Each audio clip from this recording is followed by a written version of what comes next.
सुनीति और सुरुचि। सुनीति रानी जो बड़ी थी उसके अच्छे विचार, नीतिवान, और जो सुरुचि थी वो अपनी इच्छा से स्वेच्छा से चलने वाली। राजा के दो विवाह हुए थे। सुनीति के जो पुत्र थे वो ध्रुव जी थे और सुरुचि के जो पुत्र थे वो उत्तम थे।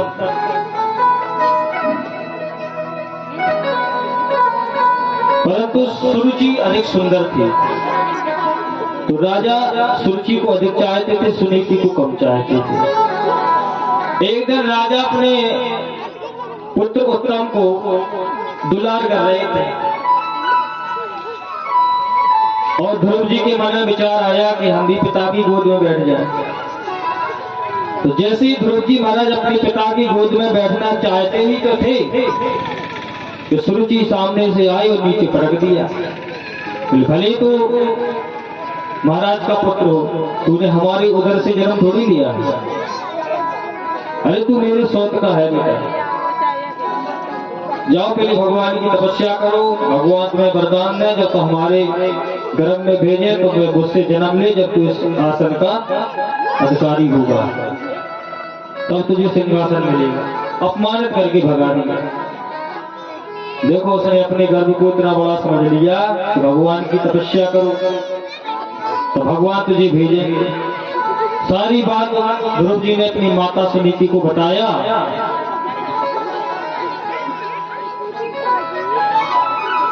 सुनीति माता ने कहा, बेटा तुम्हारी माता ने ठीक ही तो कहा है, भगवान की तपस्या करनी चाहिए और तू अपने पिता की गोद में बैठना चाहता है। बेटा बात तो तब ये है जब इन पिता की जगह परम पिता की गोद में बैठ जाए। महाराज ध्रुव जी को बात लग गई और अर्धरात्रि के समय निकल पड़ी जंगल की ओर। अब चलते जा रहे, आकाश मार्ग से नारद जी महाराज ने देखा कि बालक कहाँ जा रहा है। तो नारद जी महाराज नीचे करके आए, कहा कहाँ जा रहे हो। उस बालक ने कहा, महाराज हम तपस्या के लिए जा रहे हैं, मुझे भगवान की प्राप्ति चाहिए।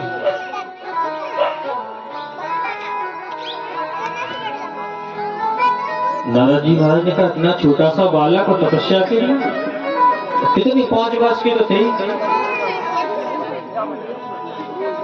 तो नारद जी महाराज ने परीक्षा ली, ए बच्चा, जानते हो तुम जंगल में घूम रहे हो, जंगली जानवर घूम रहे हैं, तुमको खा जाएंगे, भय दिखलाने लगे। तमाम तरीके से डराया। परंतु बच्चे ने कहा, देखिए महाराज, मुझे कितना ही आप डराने का प्रयास करो, मेरा लक्ष्य भगवत प्राप्ति, मैं प्रभु को पाकर रहूंगा। आप तो कृपा करके ये बताएं कि वो कहाँ मिलेगा। नारद जी थक गए, समझाते समझ गए कि निश्चय बना लिया इसने। तो नारद जी महाराज ने द्वादशाक्षर मंत्र कान में फूंक दिया तो कहा, बेटा धन है तेरी माता और धन है तू, अब तुझे परमात्मा की प्राप्ति चाहिए, चलिए मैं रास्ता बताता हूँ। तो महाराज मधुबन की रास्ता बता दी, ले जाइए वृक्ष के नीचे बैठ करके तपस्या करो। अब महाराज उस वृक्ष के नीचे बैठ करके ध्रुव जी महाराज तपस्या करने लगे। महाराज एक दिन खाते, एक दिन भूखे रह जाते, फिर 2 दिन भूखे, फिर 3 दिन भूखे, कभी कैथा फल खा के, कभी जल पी के, बिल्कुल निराहार। और नारद जी महाराज मार्गदर्शन करते रहे। ध्रुव जी महाराज समझ गए कि ऐसे मिलने वाले नहीं। तो महाराज जी दाहिने पैर का अंगूठा दबा करके और एक पैर से खड़े हो गए और जो प्राणायाम खींचा, बोले मैं अपनी सांस को रोक रहा हूँ और जब तक मुझे भगवान नहीं मिलेंगे, चाहे भले हमारे प्राण निकल जाए, मैं सांस नहीं छोड़ूंगा। सांस ऊपर खींचे रहे और नेत्र बंद कर लिए। तो महाराज जैसे ही ध्रुव जी महाराज ने प्राणायाम द्वारा सांस को ऊपर खींचा और सांस को रोक लिया, महाराज वायु थम गई संसार की, प्राणी मरने लगे, स्वर्ग के देवता थर्राने लगे, उनका भी प्राण अवरुद्ध होने लगा। भागते ब्रह्मा जी के पास में पहुंचे। ब्रह्मा जी भगवान नारायण के पास में गए, प्रभु रक्षा करो, नहीं तो सर्वनाश होने वाला है। भगवान ने कहा चिंता मत करो, हमारा भक्त ध्रुव हमारी तपस्या कर रहा है, नहीं लिया ना कभी नहीं, बस देखो जाना मैं दर्शन दे दूंगा, तब आप सब स्वस्थ हो जाएंगे। स्वयं प्रभु पधारे और ध्रुव जी के हृदय में जो छवि दिख रही थी वो अंदर दिख रही थी हृदय में, वो छवि गायब हो गई। और जब वो छवि गायब हुई तो नेत्र खुल गए, तो देखा तो वही साकार रूप में परमात्मा सामने खड़े। बोले भक्तवत्सल भगवान की जय हो। महाराज बच्चा है, ना मंत्र आता है, ना स्तुति आती है, खड़े हैं देख रहे हैं।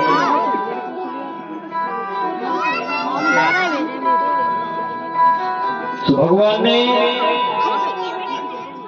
अपना शंख स्पर्श कराया तो ध्रुव जी के अंदर चारों वेद और शास्त्र पुराणों का ज्ञान हो गया और हाथ जोड़ करके तुरंत स्तुति गाने लगी। प्रविश्य मम वाचमिमां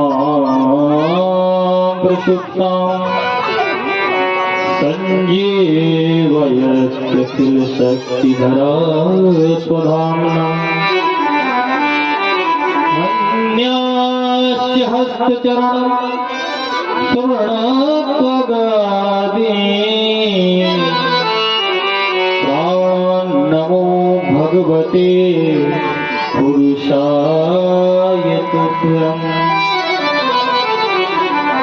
ध्रुव जी महाराज ने कहा प्रभु आप सर्वशक्तिमान हैं, अतः आप ही मेरे अंतःकरण में प्रवेश कर अपने तेज से सोई हुई वाणी को सजीव करते हैं। इस प्रकार से नाना प्रकार से स्तुति की। भगवान प्रसन्न हो गए, कहा ध्रुव जी अब तुम जाओ, मैं वरदान देता हूँ, मैं तो 36,000 वर्षों तक फिर तो राज्य करूंगा और मैं तुम्हारे लिए एक ऐसा लोक का निर्माण करता हूँ, मैं स्वयं बनाऊंगा। तब तक नारद जी ने जाकर के उत्तानपाद को सारी घटना बता दी। अरे मूर्ख, तू विषय वासना में फंसा हुआ है और बुढ़ा होने जा रहा है, और देख तेरा 5 वर्ष का बालक उसने भगवत प्राप्ति कर ली, भगवान के दर्शन मिल गए, शरण कर उत्तानपाद और अपने पुत्र के स्वागत के लिए तैयार रहे। महाराज ध्रुव जी महाराज लौट करके आए, हाथी घोड़े तंजा रथ आदि सब तैयार किए उत्तानपाद राजा ने और ध्रुव जी महाराज को सम्मान के साथ लेकर किया। तो सुनीति माता से पहले ध्रुव जी महाराज सुरुचि माता के कक्ष में गए, उनके चरणों में साष्टांग लेट गए। बोली माता आपने भले ही कटु वचन बोले, मुझे बुरा लगा था, लेकिन उन वचनों ने हमारा कल्याण कर दिया। मैया यदि आप ऐसे वचन ना बोलती तो मुझे प्रभु नहीं मिलती। तुरंत सुरुचि माता ने हृदय से लगाया, सुनीति माता ने हृदय से लगाया और उत्तानपाद राजा ने कहा कि पुत्र ध्रुव तुम ही राज्य संभालो, हम भजन करने को जा रहे हैं। तो ध्रुव जी का राज्य अभिषेक किया और उत्तानपाद राजा तपस्या के लिए चले गए और ध्रुव जी महाराज ने 1-2 वर्ष नहीं 36,000 वर्ष राज किया।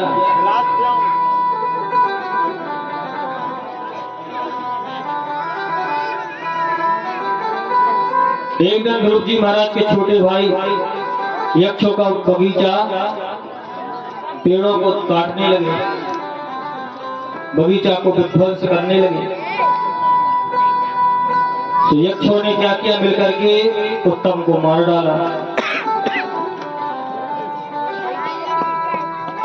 जब ध्रुव जी महाराज को पता चला कि यक्षों ने मिलकर के हमारे छोटे भाई को मार दिया, तो महाराज धनुष बाण लेकर के चढ़ाई कर दिया।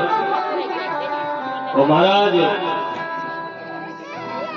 एक दो नहीं कई यक्षों को मार डाला ध्रुव जी महाराज ने। यक्षों के राजा महाराज कुबेर ब्रह्मा जी के पास पहुंचे, बोले हे परमपिता ब्रह्मा जी, और आप ही ध्रुव जी महाराज को शांत कर सकते हैं, अन्यथा हमारे सब यक्ष मर जाएंगे। ब्रह्मा जी महाराज आए और ध्रुव जी को समझाया, देखो तुम्हारा भाई भी तो उद्दंड था, पहले तो लड़ाई उसने ही शुरू की, तो उन्होंने मारा, आपने बदले में कई यक्षों को मार दिया, इसलिए पुत्र आविद को विराम दो।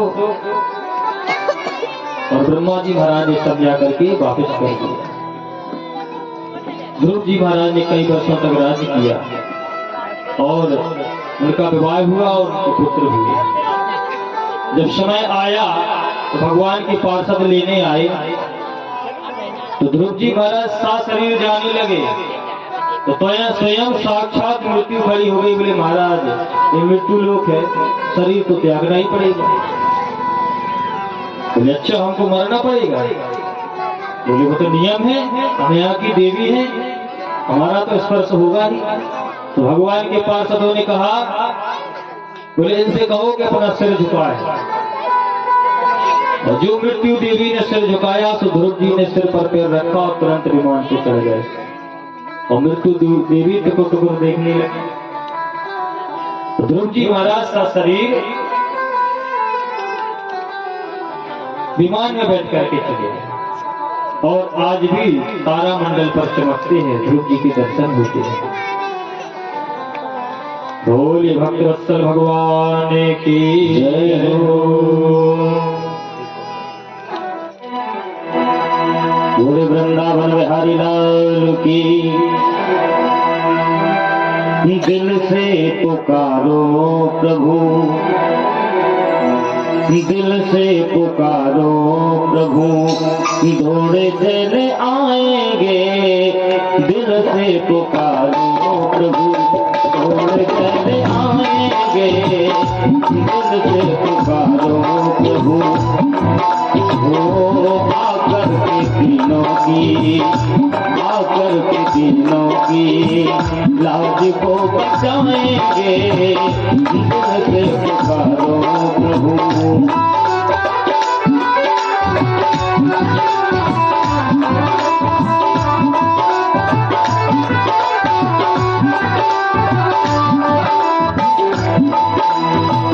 करेंगे कृपा की को ऐसे भी नाथ है, करेंगे कृपा की को ऐसे भी नाथ है। नाथों के नाथ प्रभु जी करते जनाथ है। नाथों के नाथ प्रभु जी करते जनाथ है।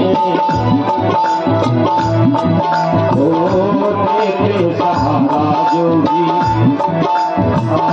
देते सहारा जो भी, लामो लामो गाएंगे। आकर के दिनों की लाज को बचाएंगे। दिल से पुकारो प्रभु, रामो नाम गाएंगे। आकर के दिनों की।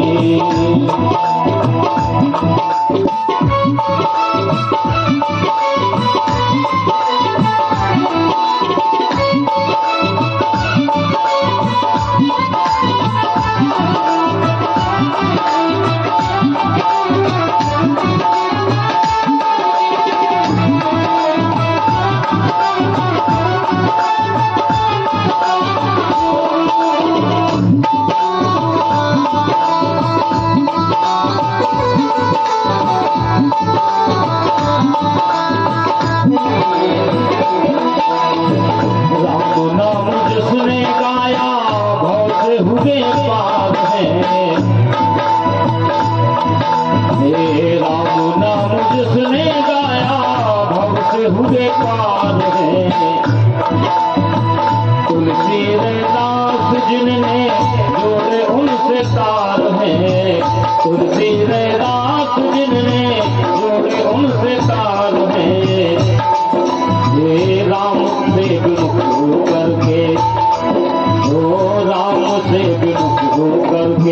पाछे पछताएंगे, दिल से पुकारो प्रभु दौड़ चले आएंगे, दिल से पुकारो प्रभु।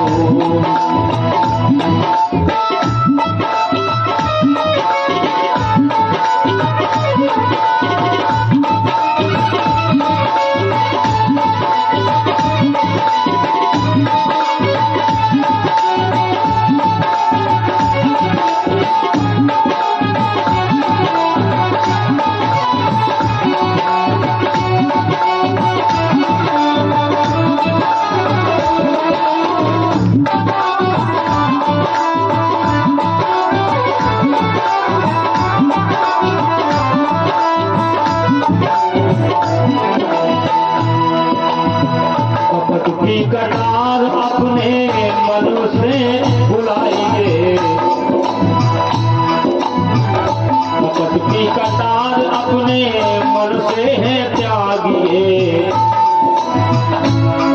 ओ कपट की कटार अपने मन से है त्यागिए,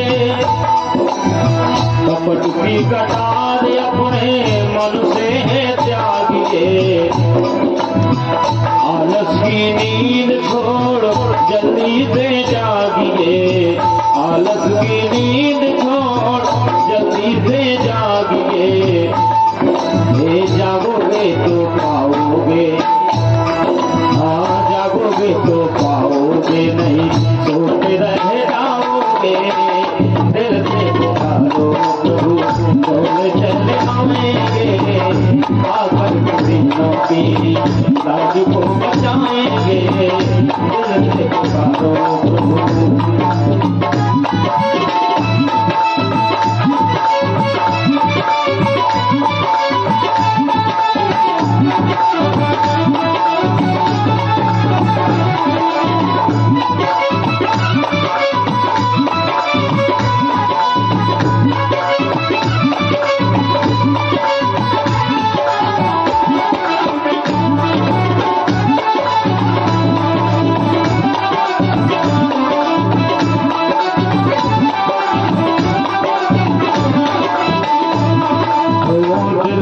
पुकारो प्रभु दौड़ चले आएंगे, दिल से पुकारो प्रभु दौड़ चले आएंगे, आकर के दिनों की लाज को बचाएंगे, आकर के दिनों की लाज को बचाएंगे, दिल से पुकारो प्रभु दौड़ चले आएंगे, आकर के दिनों की लाज को बचाएंगे।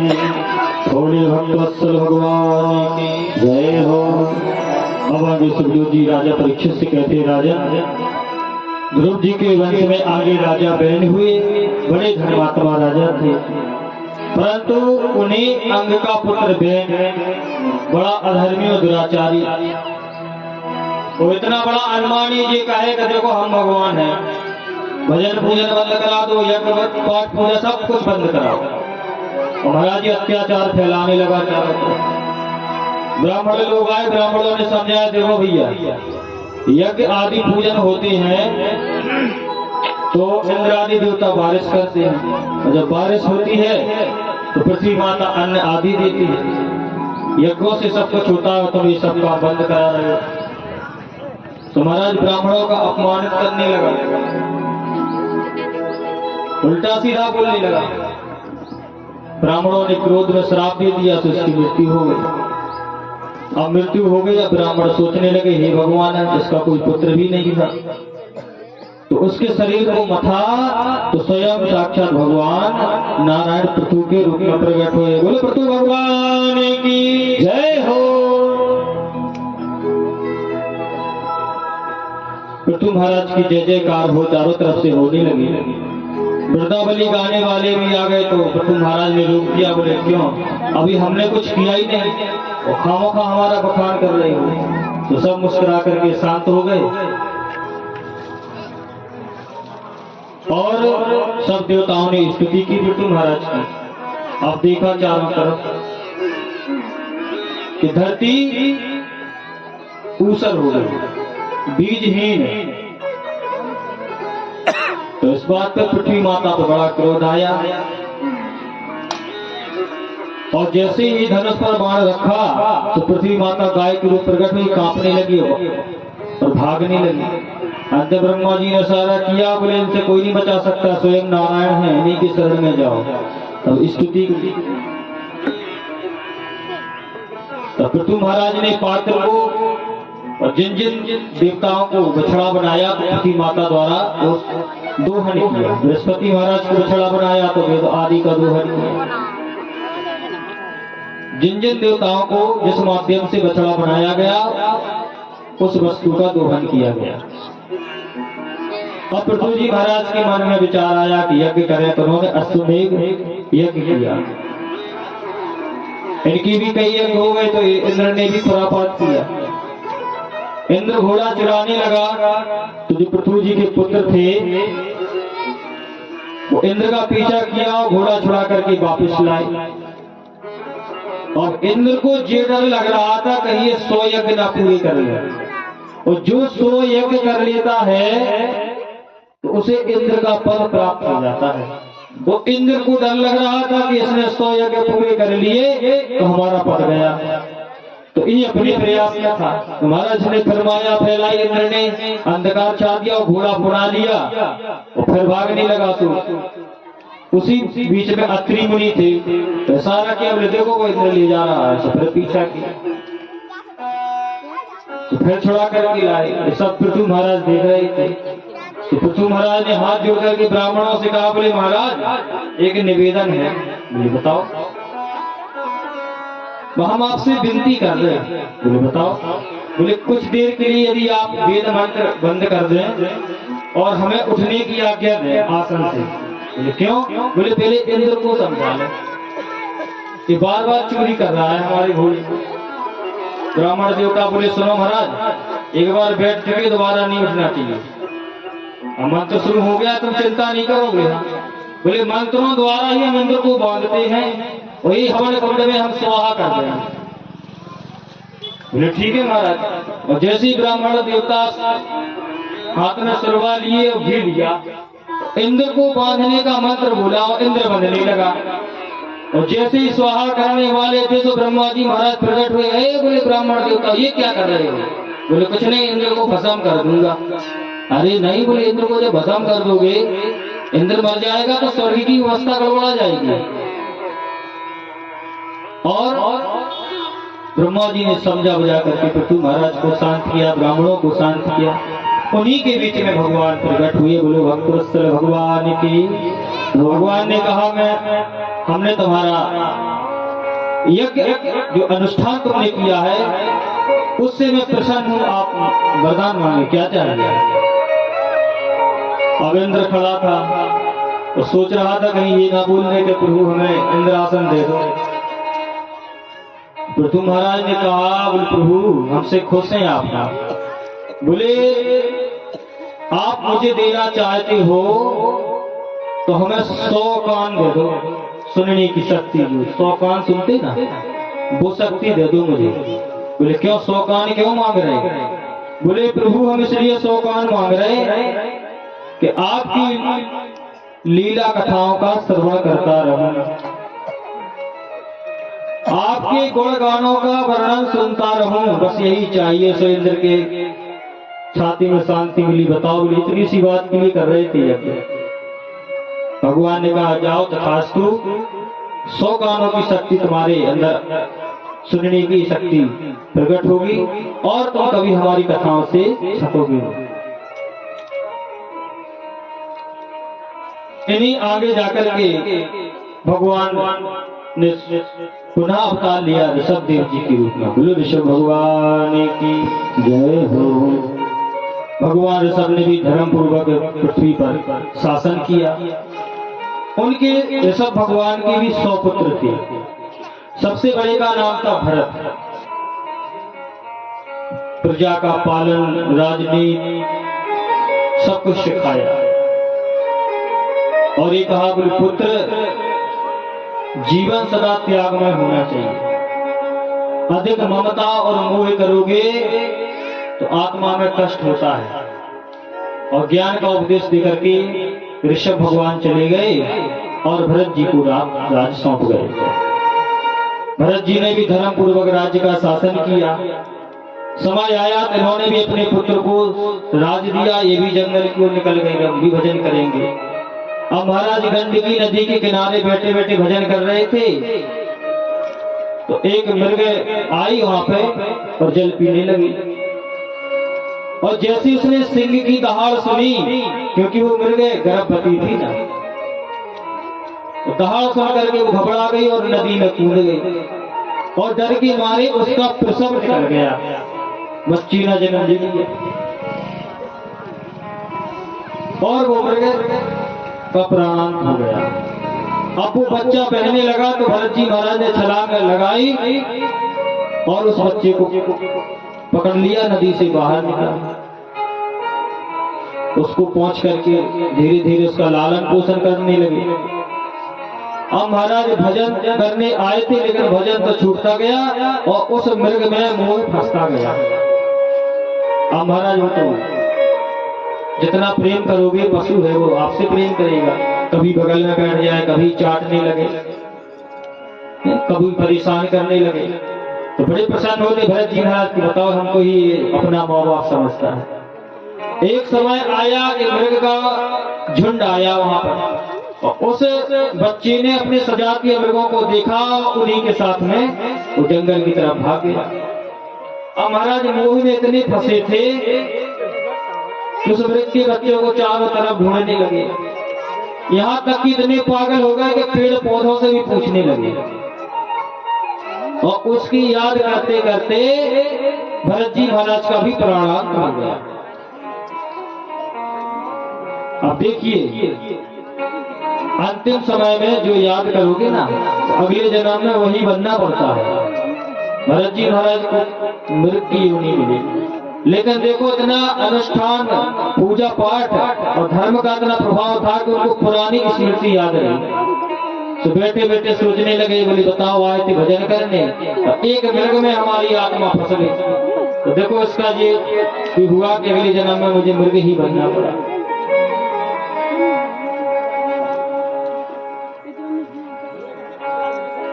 विचार किया कि मैं इस देह को त्याग दूंगा, सो नदी में पड़े रहे और महाराज पूरे शरीर को गला लिया तो मृग योनि छूट गई। अब महाराज अगले जन्म में ब्राह्मण कुल में जन्म लिया, तो सबसे छोटे पुत्र रूप में उत्पन्न हुए ब्राह्मण क्या। तो ब्राह्मण देवताओं ने सभी भाइयों को, पुत्रों को पढ़ाया और इनको पढ़ाने का प्रयास किया, लेकिन उन्होंने मंत्र तो क्या, गायत्री मंत्र तक भी नहीं सीखा, क्योंकि जानते थे यदि मैं पंडिताई सीख लूंगा, पढ़ लूंगा तो पिताजी कहेंगे इधर चले जाओ उधर चले जाओ, इसलिए मुझे संसार में नहीं फंसना है, बस भजन करना है, किसी से कुछ लेना देना नहीं है। तो महाराज क्रोध में पिताजी ने गुस्से में उनका नाम जड़भरत रख दिया। धीरे धीरे माता पिता भी गुजर गए, भाइयों ने जो काम बताया सो उल्टा सीधा जानबूझ करके काम कर, और भाइयों का विवाह हो गया, इनका विवाह नहीं हुआ। भाभियां जो थी वो भी चिढ़ने लगी, बोले काम करो, नहीं कि बोरिया बिस्तर खेतों में डाल दो, बोले ये खेत रखा है। तो महाराज आप बैठे, महाराज जी खेतों में अपना काम करें और बस रखा है। एक दिन बैठे बैठे सोच रहे थे कि देखो हमारा कुछ नहीं, जो कुछ है तो भगवान ही का तो है, हमारा क्या है, इसलिए हम क्यों किसी को भगाएं। तो महाराज जो भी पशु पक्षी थे सबको बुलाने लगी, बोले आ जाओ, और बैठे बैठे ताली बजा गाए, बोले राम जी की चिड़िया राम जी के खेत, राम जी की चिड़िया राम जी के खेत। ताली बजाने लगे, बुलाने लगे कि राम जी की चिड़िया राम जी के खेत। आप लोग भी गाइए भाव से। अच्छी जनी तो सो गई, महाराज जाने का हमें समझेंगे नहीं है। अरे वो भी समय आ रहा है जिसके लिए आप इंतजार कर रहे हैं। राम जी की चिड़िया राम जी का खेत, खा जाओ रे चिड़ैया खा जाओ भर भर के। यार चिड़िया भर भर के, राम जी की चिड़िया राम जी का खेत, राम जी की चिड़िया राम जी के खेत, खा जाओ रे चिड़ैया भर भर के। राम जी की चिड़िया राम जी के खेत, खा जाओ रे चिड़ैया भर भर के। खा जाओ रे चिड़ैया भर भर के, खा जाओ रे चिड़ैया भर भर के। राम जी की चिड़िया राम जी का खेत, राम जी की चिड़िया राम जी के खेत, खा जाओ रे चिड़ैया भर भर के। खा जाओ रे चिड़ैया भर भर के, खा जाओ रे चिड़ैया भर भर के। खा जाओ रे चिड़ैया भर भर के, खा जाओ रे चिड़ैया भर भर के। खा जाओ रे चिड़ैया भर भर के, खा जाओ रे चिड़ैया भर भर के। खा जाओ रे चिड़ैया भर भर के। राम जी की चिड़िया राम जी का खेत, राम जी की चिड़िया राम जी का खेत, राम जी की चिड़िया राम जी का खेत, राम जी की चिड़िया राम जी का खेत। ओ खा जाओ रे चिड़ैया भर भर के, खा जाओ रे चिड़ैया भर भर के। खा जाओ रे चिड़ैया भर भर के, खा जाओ रे चिड़ैया भर भर के। खा जाओ रे चिड़ैया भर भर के। महाराज बैठे बैठे ताली बजाए, खा जाओ चिड़ैया भर भर के। इतने में एक भैया जी आ गए, उनकी बड़ी भोजन लेकर के। ये ताली बजाए चिड़ैया शिवा जो भी हो सब खाए अपने बैठे। तो भैया गाली देने लगे, अरे दोस्त तेरे बस का कोई काम ही नहीं है, जब देखो जब नुकसान ही करता रहता है, निकल जा तू यहाँ से। तो जा जहाँ तुझे दिखा अपना भरना पे। महाराज निकाल दिया तो चल पड़ी महाराज, अपने भगवान का भजन करते जाए चलते जाए। एक बार चोरों के सरदार ने माता काली से प्रार्थना की, बोले मैया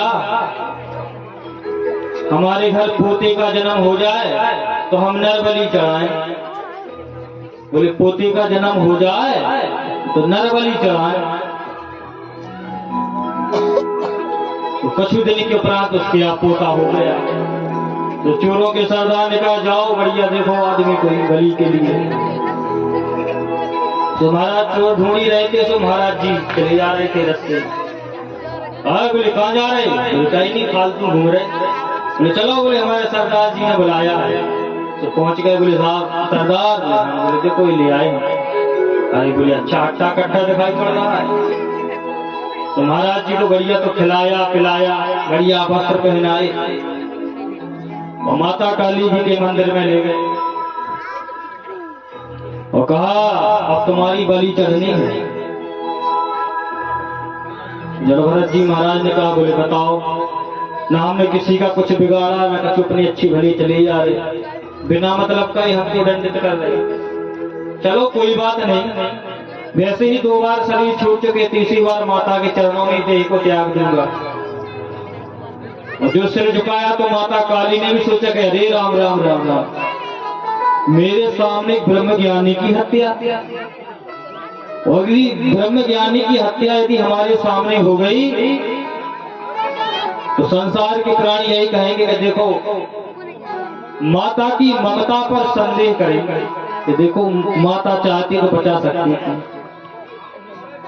तो महाराज जैसे ही चोरों का सरदार तलवार लेकर के जैसी मारने को तैयार हुआ कि भगवती काली की मूर्ति फट गई और साक्षात जगत जननी प्रकट हो गई। बोले जगदम्बा मैया की जय हो। महाराज नेत्र डाल करके और तुरंत माते सुरी ने अपना खड़ग उठाया, तो जितने चोर थे वहां पर सरदार के सहित सबको मार दिया। माता ने सबके मुंड अलग कर दिए और माते सुरी अंतर ध्यान हो गई। जड़भरत जी महाराज कह रहे धन्य है माता, आपने बचा लिया। माते श्री के चरणों में प्रणाम किया, चलते हुए महाराज राजा रघुगण एक महात्मा के आश्रम में सत्संग करने जाते थे और पालकी पर बैठ करके जाता था। महाराज 4 लोग लगते थे, उसमें से एक बीमार हो गया। बोले महाराज एक बीमार हो गया, 3 लोग कैसे पालकी उठाएंगे? बोले कोई देखो यहाँ पर हो। यही चले जा रहे थे श्रीमान जी, तो श्रीमान जी को ही पकड़ लिया है, इधर आओ। बोले क्या बात है भैया? बोले मैं महाराज की पालकी में लग जाओ, उनको सत्संग करने जाना है। तो महाराज जी को लगा लिया और जो बीमार था उसको एक तरफ कर दिया।